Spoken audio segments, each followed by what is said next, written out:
সম্মানিত সুধী, আজকে বাংলাদেশের প্রথম কদরের রাত। যদিও বাংলাদেশে 27 তারিখের রাতটাকে খুব বেশি গুরুত্বের সাথে পালন করে, কিন্তু আসলে রমজানের শেষ দশকের 5টি বেজর রাতের যে কোনো রাতে কিন্তু কদর হয়ে যেতে পারে। তাই বুদ্ধিমান মুমিনের কাজ হচ্ছে 5টি বেজর রাতের প্রতিটি রাতেই সমানভাবে সমান গুরুত্বের সাথে ইবাদত করে যাওয়া, তাহলে কিন্তু কদর আর মিস হবে না। আল্লাহ রাসূল সাল্লাল্লাহু আলাইহি সাল্লাম বলেছেন, মান হুরিমা খায়রাহা ফাকাদ হুরিম। যে ব্যক্তি এই কদরের বরকত মাহাত্ম্য থেকে বঞ্চিত হলো, সে আসলেই বঞ্চিত হলো। কারণ পুরো রমাদানের মূল আকর্ষণ হচ্ছে এই কদরকে ঘিরেই সবকিছু।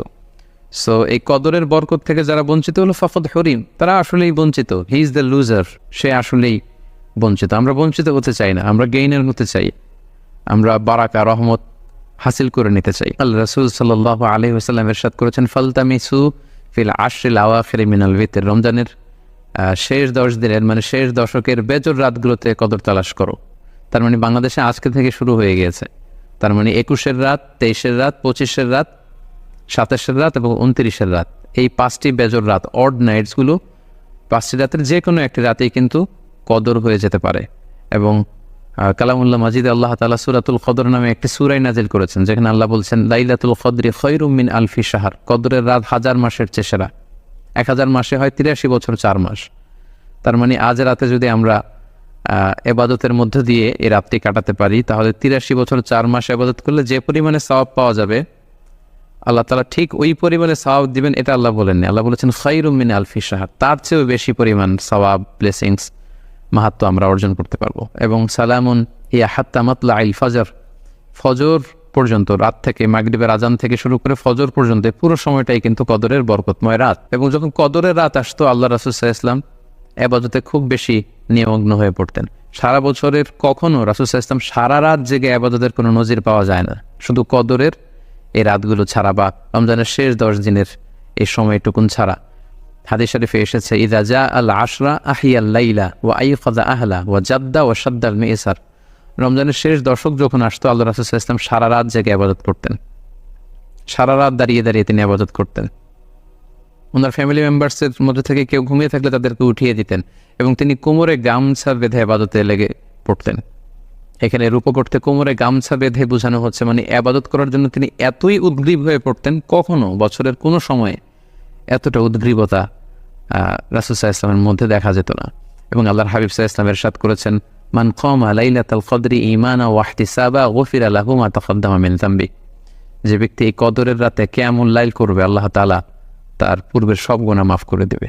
তাই কদরের রাতে আপনারা বেশি বেশি কিয়াম করুন, দীর্ঘ সময় দাঁড়িয়ে নফল নামাজ পড়ুন, লম্বা সময় দাঁড়িয়ে থাকুন, লম্বা রুকু করুন, লম্বা সিজদা করুন। কারণ বান্দা যখন সিজদায় লুটিয়ে পড়ে, তখন সে আল্লাহর সবচাইতে কাছে চলে যায়। আল্লাহর হাবিব সাল্লাল্লাহু আলাইহি ওয়াসাল্লাম বলেছেন, আকরাবু মা ইয়াকুনুল আবদু মির রাব্বিহি ওয়া হুয়া সাজিদুন ফাআকসিরু ফিহি দুআ। বান্দা যখন সিজদায় লুটিয়ে পড়ে, তখন সে বান্দা আল্লাহ তাআলার সবচাইতে কাছাকাছি চলে যায়, খুব ক্লোজেস্ট হয়ে যায়। এজন্য সে সময় তোমরা বেশি বেশি দোয়া করো। তাই লম্বা কিয়াম করুন, কোরআন তেলাওয়াত করুন এবং সিজদায় পড়ে আল্লাহর কাছে দোয়া করুন। আম্মা জান আয়েশা রাদিয়াল্লাহু তাআলা আনহাকে বিষ্ণু সাল্লাল্লাহু আলাইহি ওয়াসাল্লাম একটা দোয়া শিখিয়েছিলেন এবং বলেছিলেন, আয়েশা, কদরের রাত যদি তুমি পাও, তুমি এই দোয়াটা বেশি বেশি পড়বে। দোয়াটি হচ্ছে, আল্লাহুম্মা ইন্নাকা আফুন তুহিব্বুল আফওয়া ফাআফু আন্নি। এর মানে হচ্ছে, হে আল্লাহ, আপনি ক্ষমাশীল, নিশ্চয়ই আপনি ক্ষমাশীল, আপনি ক্ষমা করাকে আল্লাহ খুব পছন্দ করেন। আল্লাহ এই বরকতের রাতে আপনি আমাকে ক্ষমা করে দেন। তাই এই দোয়াটি যেন আমরা খুব বেশি বেশি করি। আল্লাহ রাসূল সাল্লাল্লাহু আলাইহি ওয়াসাল্লাম রমাদানের এই শেষ দশকে ইতিকাফ করতেন। প্রতি বছর তিনি ইতিকাফ করেছেন রমজানের শেষ 10 দিন, এবং যে বছর তিনি ইন্তেকাল করবেন সে বছর তিনি 20 দিন ইতিকাফ করেছিলেন। এবং আল্লাহ রাসূল সাল্লাল্লাহু আলাইহি ওয়াসাল্লামের ইন্তেকালের পরে আম্মা জান যারা বেঁচে ছিলেন, ওনারাও মসজিদে নববীতে ওনারা কিন্তু ইতিকাফ করেছেন। সম্মানিত সুধী, যেহেতু বাংলাদেশে আজকে প্রথম কদরের রাত, এজন্য কদরের বারাকা এবং মাহাত্ম্য নিয়ে আমি সামান্য কিছু রিমাইন্ডার আপনাদের সাথে শেয়ার করলাম। আপনারা ইবাদতের মধ্য দিয়ে, কোরআন তেলাওয়াতের মধ্য দিয়ে, কিয়ামুল লাইলের মধ্য দিয়ে, আল্লাহর সাথে সম্পর্ক বৃদ্ধির মধ্য দিয়ে এই রাতটি পালন করুন। আসুন আমরা এই কদরের রাতগুলোতে কায়মনোবাক্যে আল্লাহর কাছে দোয়া করে আল্লাহ তাআলা যেন বিপদ থেকে আমাদেরকে মুক্ত করেন। আমি আপনাদের জন্য, সকলের জন্য আন্তরিকভাবে দোয়া করি এবং আপনাদের সকলের কাছে এই কদরের রাতে আন্তরিক দোয়া চাচ্ছি। আল্লাহ তাআলা আপনাদের সবাইকে ভালো রাখুক, সুস্থ রাখুক, ঈমানের সাথে রাখুক। শেষ রাতে তাহাজ্জুদের সালাত আদায় করা।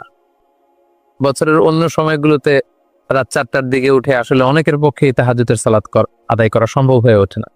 যেহেতু রমাদানুল মুবারাকে সাহরি খাওয়ার জন্য আমাদেরকে উঠতেই হচ্ছে। সাহারি খাওয়ার পরে আপনি ওযু করে আপনার সুবিধা মতো 2 রাকাত 4 রাকাত তাহাজ্জুদের সালাত আপনি আদায় করুন। তাহাজ্জুদের সালাতে সিজদায় পড়ে আপনি আল্লাহ তাআলার কাছে আপনার মনের আকুতি আপনি তুলে ধরুন। এই মুহূর্তটাতে তাহাজ্জুদের এই সময়টাতে আল্লাহ তাআলা প্রথম আকাশে মনোনিবেশ করে তিনি ডাকতে থাকেন, কার কি লাগবে, কার খাবারের দরকার আমার কাছে চাও, আমি খাবারের ব্যবস্থা করে দেব, কার রিজিকের দরকার রিজিকের ব্যবস্থা করে দেব, কার সফলতা দরকার আমি আল্লাহ তাআলা সফলতা দেওয়ার মালিক, আমি সফলতার ব্যবস্থা করে দেব।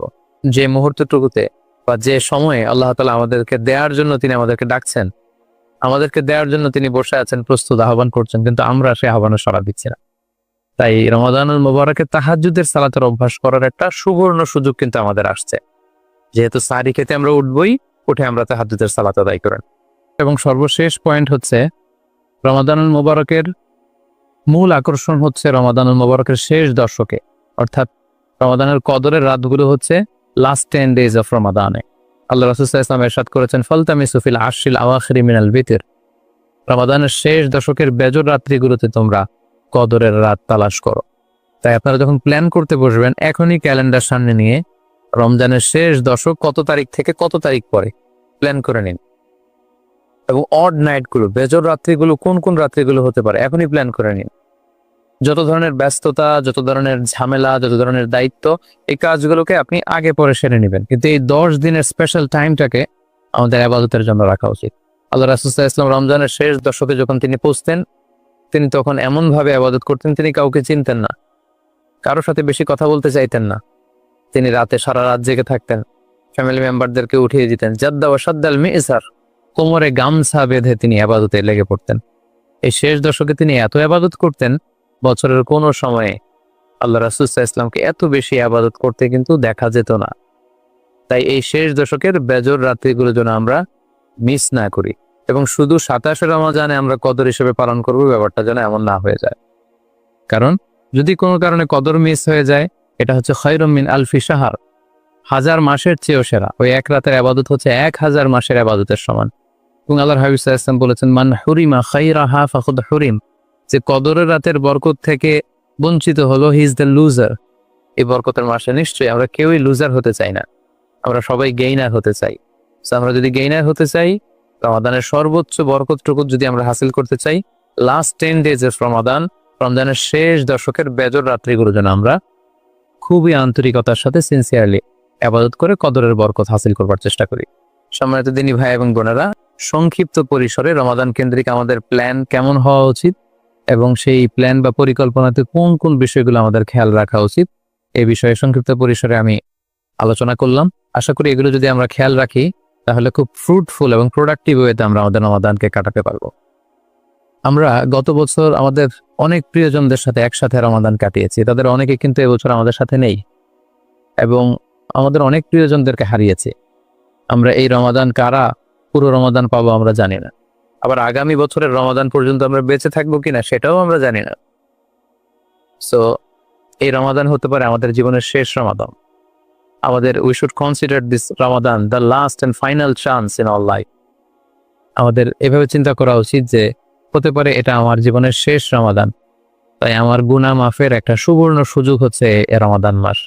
তাই এই মাসের সর্বোচ্চ বরকতটুকু হাসিল করার জন্য আমরা যেন বুদ্ধিমানের পরিচয় দেই, আমরা যেন বেশি বেশি ইবাদত করে আল্লাহ তাআলার প্রিয় ভাজনদের অন্তর্ভুক্ত হতে পারি। Have a great Ramadan.